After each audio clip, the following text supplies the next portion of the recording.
Hi everybody, in this video we're going to cover section 2 of chapter 9, simplifying radicals. We're going to take complicated radicals and make them simple. In this video we're going to cover simplifying square roots and simplifying cube roots. To do this we are actually going to use two basic properties of square roots, and they will also apply to cubes. First, note that the square root of a product of two numbers is basically a product of their square roots. Also, the square root of a quotient is a quotient of their square roots. And furthermore, we say that a radical or a square root is in simplest form if the radicand has no perfect square that happens to be a factor. Okay, let's see what all this means in terms of examples. Okay, well here is the square root. Here we want to evaluate the square root of 48. Alright, so what we want to do is you want to figure out whether or not 48 has factors that are a perfect square. And probably one way to do that is to look at all the perfect squares that are less than 48. And the largest perfect square that is less than 48 would be 6 squared, which is 36. And 36 is not a factor of 48. If you wanted to convince yourself that, you could do 48 divided by 36, and you would get something other than an integer. The next perfect square is 25, and once again, if you did 48 divided by 25, you would not get an integer, so that is also not a perfect square. However, 4 squared, or 16, is. It turns out that 16 times 3 is equal to 48. So we can write this as the square root of 16 times the square root of 3, once again using this property right here. And now the square root of 16 happens to be 4, and the square root of 3 only has two factors, 3 and 1, none of which are perfect squares. So we just bring that along for the ride, and this would be the answer. Okay, now for this one, once again, we could use the quotient property and rewrite this as the square root of 75 divided by the square root of 16. Well, we already know that the 16 is a perfect square. As a consequence, the square root of 16 is 4, because 4 squared is equal to 16. So now we need to figure out the square root of 75. And once again, if it's not obvious to you, what we can do is we can actually start with we can look at all the perfect squares that are less than or equal to 75 and see what we get, and see if they're factors. Well, the highest perfect square less than 75 is 64, and clearly that is not a factor. The next one would be 49, 7 times 7. And if you computed 75 divided by 49, you would not get an integer. The one after that would be 6 squared, which is 36. And once again, 36 is not a factor of 75. However, 25 is. It turns out that 25 times 3 is equal to 75. So therefore, we can write the numerator as the square root of 25 times the square root of 3, which will be over 4. And the square root of 25 is 5, so this will be equal to 5 divided by 4 times the square root of 3. And there you go. So now that we've dealt it with numbers, how are we going to handle this with variables? Well, the first thing we need to understand is that, at least in this particular course, the square root of x squared, now in general, the square root of x squared is either equal to positive x or minus x. However, in this course, we're going to ignore minus x. So we're going to say that if x is a real number, then square root is going to be the absolute value of x. So if x is greater than 0, we have that the square root is equal to x. But what if we had an odd square root, such as x to the 5th, or let's just do another one, say x to the 9th. And we wanted to find the square root of that.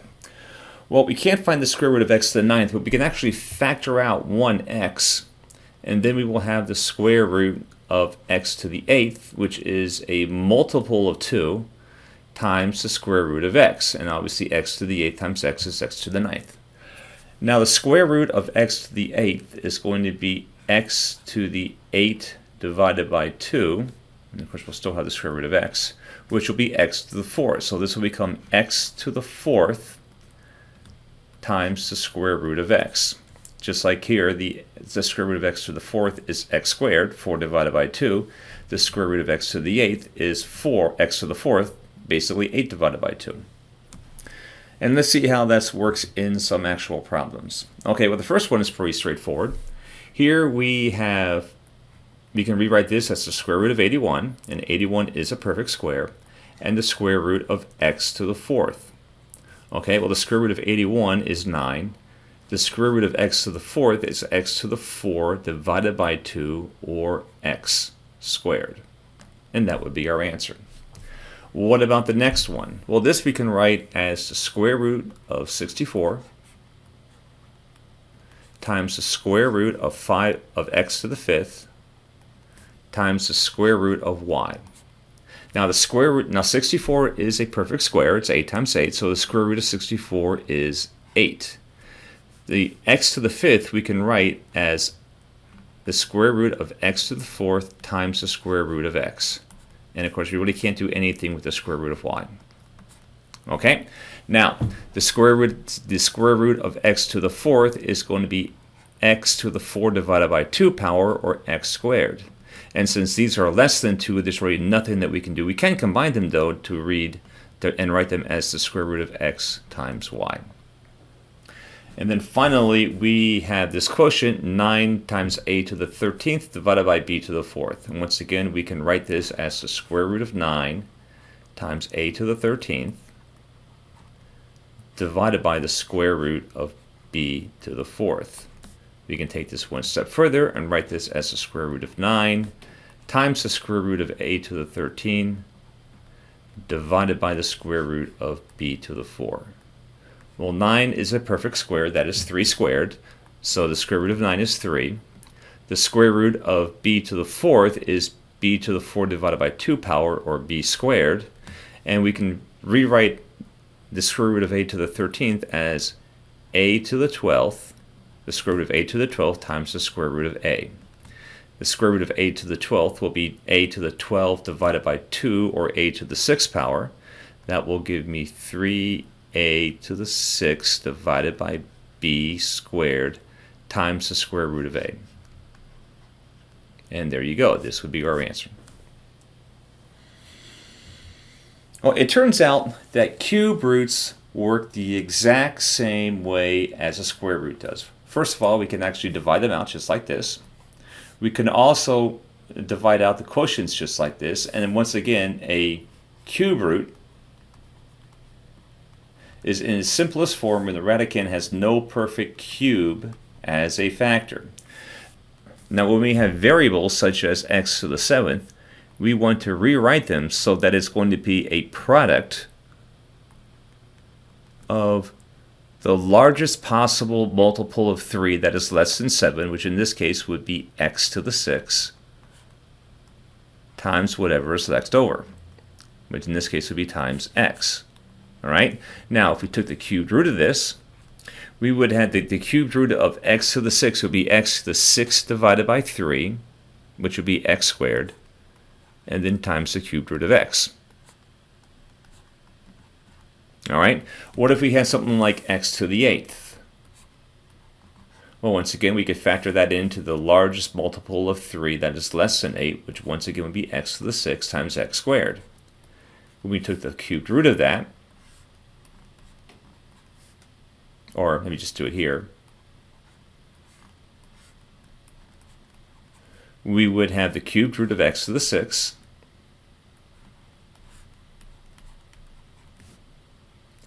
times the cubed root of x squared. And the cubed root of x to the 6 is x to the 6 divided by 3, or x squared, times the cubed root of x squared. Almost forgot the 2 there. Okay, so that's pretty much how this works. All right, now once again, I've mentioned that this is simplified when the radicand has no perfect cube as a factor. Of course, that bears the question: what is a perfect cube? Well, these are perfect cubes. Not only are these perfect cubes, but also we also have for -1,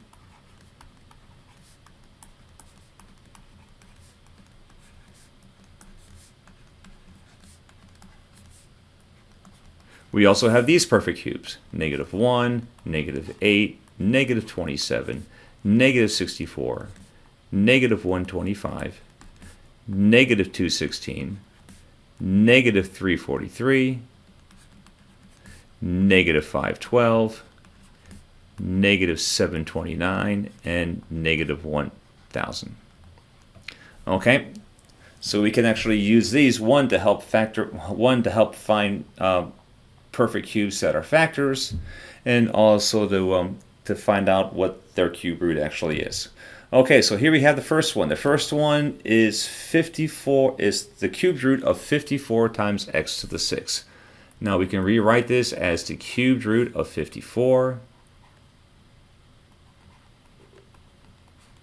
times the cubed root of x to the 6. Okay, well, the cubed root of x to the 6 is just simply x squared, x to the 6 divided by 3, so it'll be x squared times the cubed root of 54. So now we need to figure out whether or not this contains a factor or not. Okay, well, maybe see the first perfect cube less than 54 is, well, 27. All right, and it turns out that 27 times 2 is, you guessed it, 54. Okay, so we can write this as x squared times the cubed root of 27 times the cubed root of 2.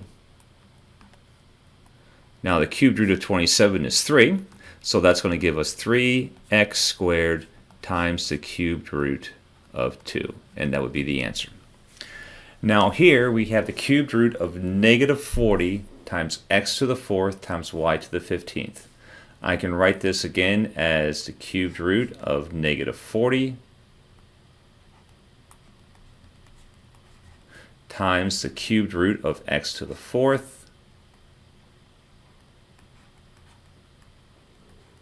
times the cubed root of y to the 13th.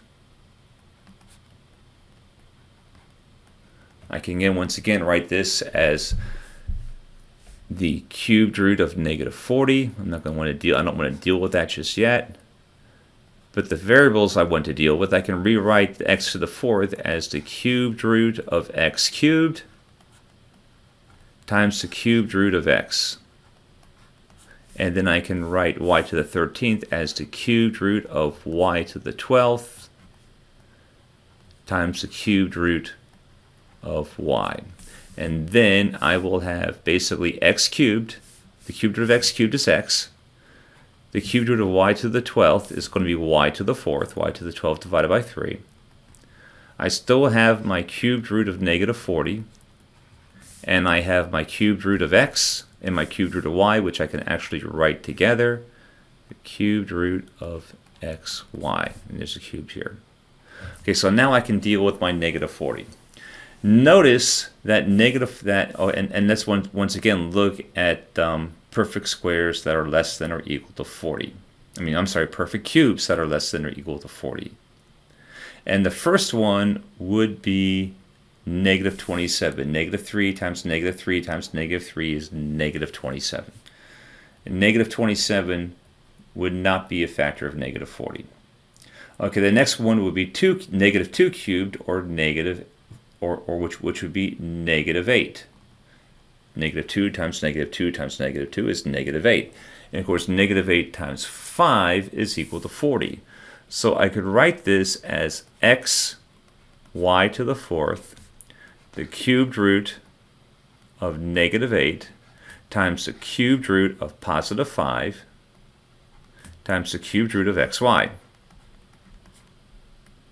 Once again, the cubed root of -8 is -2.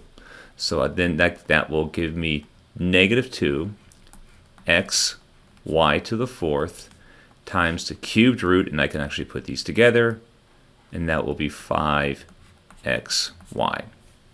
And now we have the cubed root of 135 x to the 12th y to the 5th. As before, I can write that as the cubed root of 135 times the cubed root of x to the 12th Unfortunately, 12 is a factor of 3. And here I can rewrite x to the 5th as the cubed root of y cubed times the cubed root of y squared. Okay, well, once again, I'm going to bring back my 135 down right here. That's going to be the cubed root of 135. Now this is going to be x to the 4th. It's going to be x to the 12 divided by 3 power, or x to the 4th. And then over here, I'm going to have y to the 3 over 3 power, or just simply y. And then times the cubed root of y squared. Now, here we have 135. The largest perfect cube less than 135 is 125. That's 5 cubed. And that would not be a factor of 135. Then one after that would be 4 cubed, which would be 64. And 64 cannot be a factor of 135. If you did 135 divided by 64 in your calculator, you would not get an integer. The next one would be 3 cubed, which is 27. Now, 135 divided by 27 will give you 5. So 27 times 5 is 135. So we can rewrite 135, the cubed root of 135, as the cubed root of 27, which is a perfect cubed, times the cubed root of 5, times x to the 4th, y times the cubed root of y squared. And I'm running out of space, so I'm going to try to put the answer somewhere on top. Now the cubed root of 27 is going to be 3. So that will give me 3x to the 4th y. And then I'm going to have the cubed root of 5, see my 5 right here, y squared. And that would be my answer. And that is all I have for the kind of the slideshow part. And let's go on over to Hawks and work a couple of problems. Okay, and here we are. And the very first thing we need to figure out here is the square root of 75. Okay, so as before, we want to find perfect squares that are factors of 75. And so let's take a look at what we have. Well, that's not a 75. This is a 75. Okay, so the first perfect square would be 64. That is not a factor of 75. 49 is also not a factor of 75. Neither is 36, but 25 is. 25 times 3 is equal to 75. So I can rewrite the square root of 75 as the square root of 25 times the square root of 3. The square root of 25 is equal to 5, and so we will have 5 times the square root of 3. And let's see how that works. Here we're going to put in a 5. We are going to get the little hit keypad and get the little square root thingy here. Put in a 3. And this better work. There we go.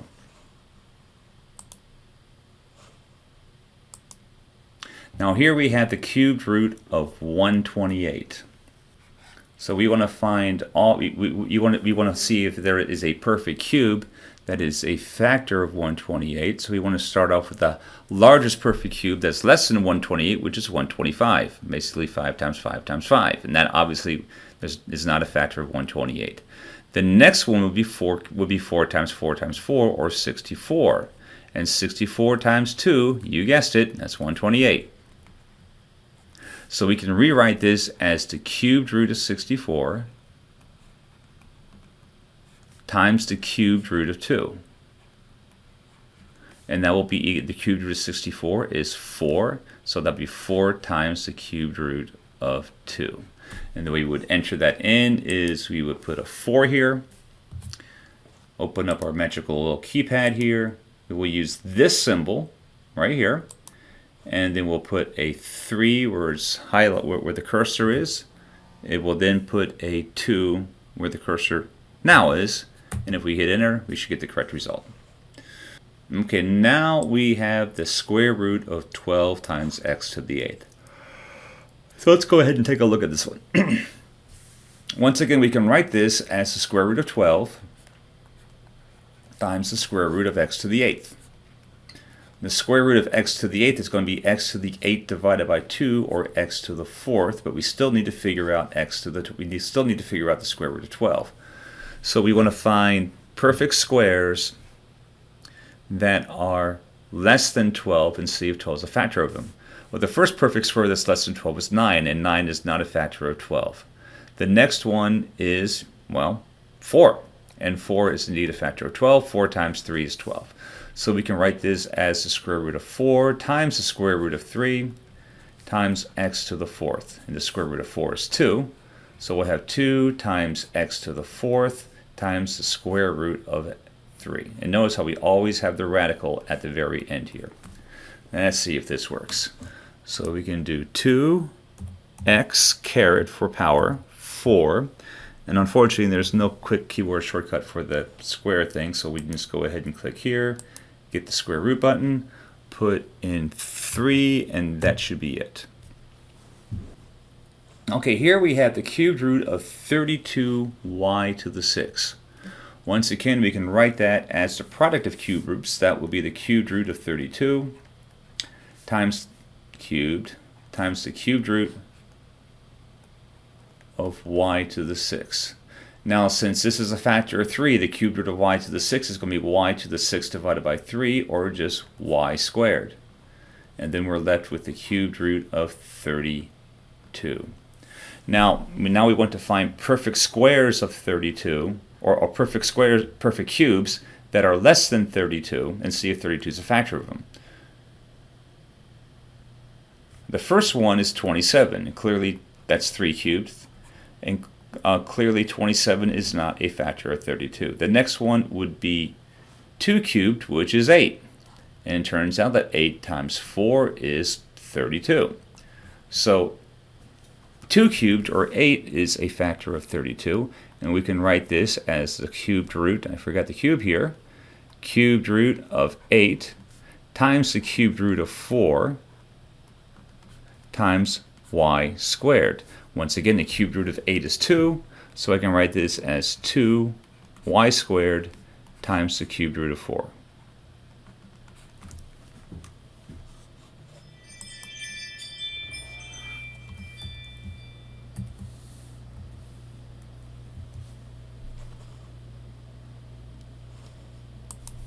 Okay, we can put a 3 in the index portion, and then put a 4 here, and hopefully that's correct.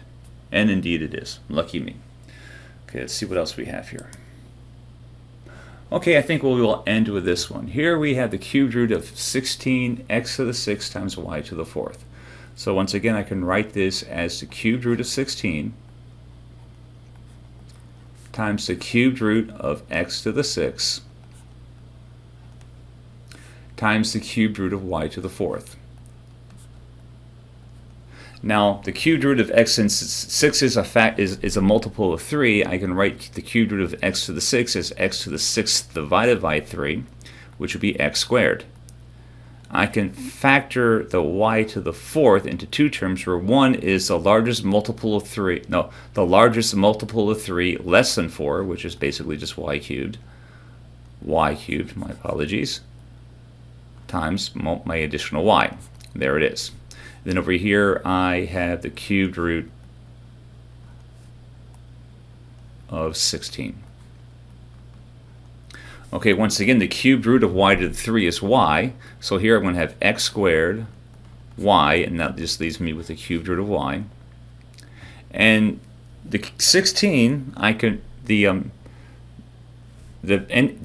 only perfect cube that is less than 16 is 8, which is 2 cubed, of course, and 8 times 2 is 16. So I can rewrite this as the cubed root of 8 times the cubed root of 2. Now the cubed root of 8 is 2, so I'm going to have 2 x squared y, I forgot the y there, times the cubed root of 2 times y. And let's see if that works. 2x squared y, all right, click on this thing right here, put in a 3, put down a 2y, and hopefully this is correct. And indeed this is. And that is all I have for this particular video. If you have any questions, please feel free to contact me. And this is Bob Boyle, signing off.